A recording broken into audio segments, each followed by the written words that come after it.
So Ed, you've been connected to publishing for more than 20 years in some way. Don't remind me.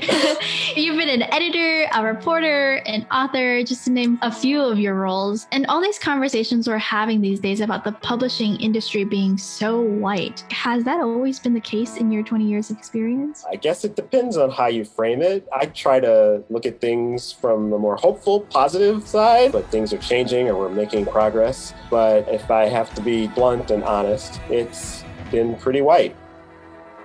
That's why the Every Voice Now podcast matters. It's our way of saying, we know change is slow and there needs to be intentional and new ways for publishers to highlight authors of color. That's why we're going to be doing this podcast, really. That's right. In each episode, you'll hear an inspiring story from an author of color who has gone through the gauntlet of getting published. And you'll find out what kinds of obstacles they had to overcome, which often are different from that of white authors. You'll hear what motivated and moved them to write about the topics they are writing about, whether it's an author like Esau McCaulley, who wrote the book Reading While Black, or Chandra Crane, writing on the topic of mixed ethnicity, identity, in her book Mixed Blessing, or Robert Shaw Romero, talking about Brown Church, just to give a little preview for what is to come.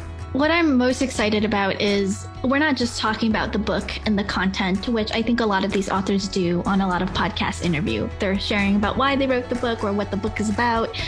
But we really get to hear a lot of stories of their journey long before even thinking about a book, what led them to really getting their book published. So that's super exciting for me. Yeah, and we'll have some interesting surprises and twists along the way, too. Like maybe one of our authors has even been on the Billboard charts with... Say what? And we'll get some good behind-the-scenes info on what goes into the making of some of these InterVarsity Press books.